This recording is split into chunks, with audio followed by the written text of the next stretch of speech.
Legend of the Stinky Crow. Call, call.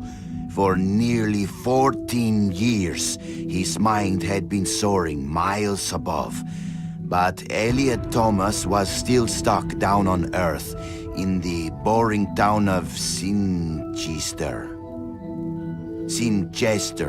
Sinster. What? It's pronounced Sinster. How do you know? My cousin's from Sinster. Never mind, keep going. Alone in his treehouse, he glued feathers to his wingsuit, readying himself for the day he would join the Phoenixes and Quetzalcoatlus in the sky. "Dinner time," cried his mother from their house across the yard. Elliot sat at the center of the table. A TV dinner was challenged his BO as the dominant smell in the room. On his left, his mother yammered about her day at the ER. On his right, his father was absorbed in his smartphone. As for Elliot, his eyes were fixed on the ceiling fan, the most fascinating personality within a 10-foot radius. In homeroom the next day, Justin Schmakovsky threw a crappy paper airplane at him. Within seconds, Elliot had built a superior vessel. He stood up on his chair and swiftly launched the Papierflieger. What? At his unsuspecting enemy. Go, Papierflieger, go! Zoom, splort. The marvel of paper aviation lodged itself in Justin's tender eyeball. "Mr. Thomas," bellowed their teacher, "go to the principal's office." Later that day, Elliot was cooing quietly to himself as he bought a candy bar in the lobby. Casey Witchtits was smoking nearby and sneered at him. "You'll never fly, Stinky Crow," she laughed. "Why don't you go jack off to some bird porn? I bet you do more fapping than flapping." Hey, that's pretty good. "Fuck you!" screeched Elliot as he ran for the door. It was dark out by the time Elliot meandered home. On the sidewalk, he passed a gaunt man who stared at him intently, desperately even. Uh-oh, stranger danger. The man opened his mouth and said, "Uviwa, Uviza." What the fuck? Elliot had planned to eat his candy bar tonight while he finished his masterpiece, but he instead held it out to the man. "I know what you mean," he replied. The schoolyard was packed the next morning as Elliot's classmates waited for first bell. "Go, go!" As one, the students turned toward the gate and saw Elliot dressed head to toe in his wingsuit. After a moment of shock, they burst into laughter. But they were already far below him. He swooped through their midst and into the school. "Call, call!" He bounded through the halls, zigzagged up the stairwell. "Go!" The school let out a collective gasp when they saw a Stinky Crow on the roof. With a triumphant snap, he spread his wings, and a moment later, he had leapt.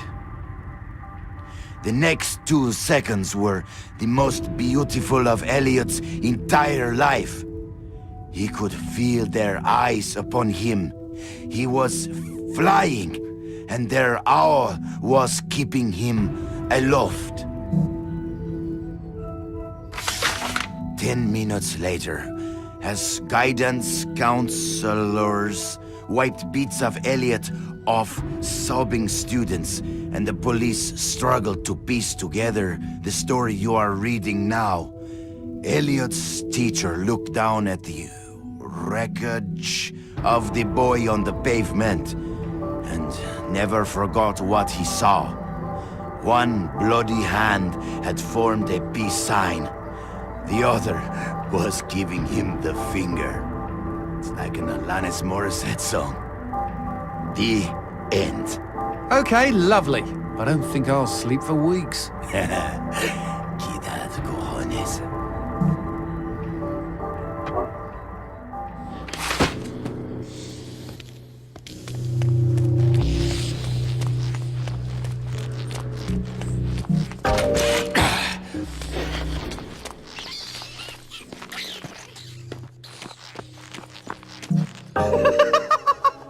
Oh, I would hate to be the dumbass that got tricked into renting that cabin.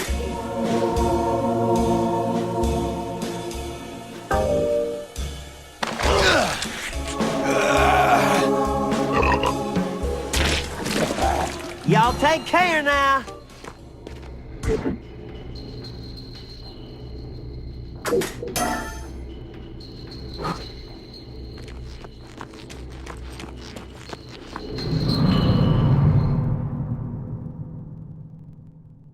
Boy, she just loves you to pieces. Run!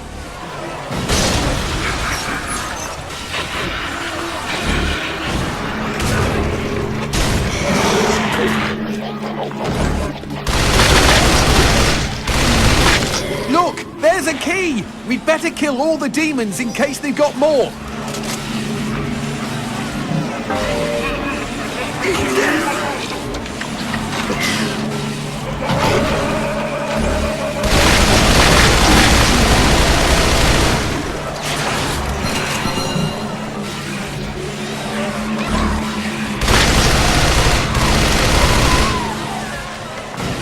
Into the house, quick!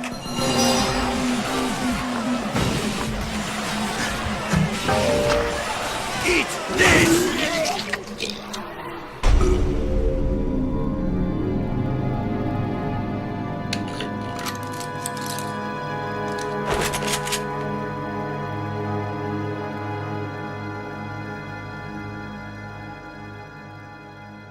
Drop it. You first. Why do I get the sense you and me are in the same line of work? Wasting hell monkeys? Who says it's work? Uh-huh. Just stay out of my way, friendo. I'm in a hurry. Hurry to do what? Mind your own fucking business. Fine. You stay out of my way, as long as I stay out of yours. Good. Hard men like us don't mix. Wait. Is that a come on? Hard like hardened. Experienced. Just forget it. I don't think I ever will. Now, if you'll excuse me, Have fun. just remember, I stay out of your way, you stay out of mine. bingo.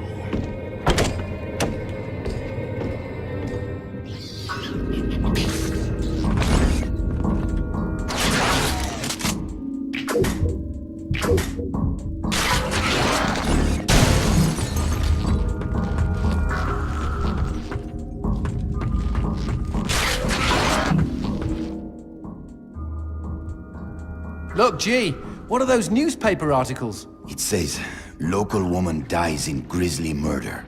Maria Domenico, a native of Langosta, was found dead early Thursday morning outside her suburban home. She was 29 years old. According to local police, her skin... her skin has been completely removed. Good Lord. She is survived by her husband, Colonel... that's weird. The name has been X'd out.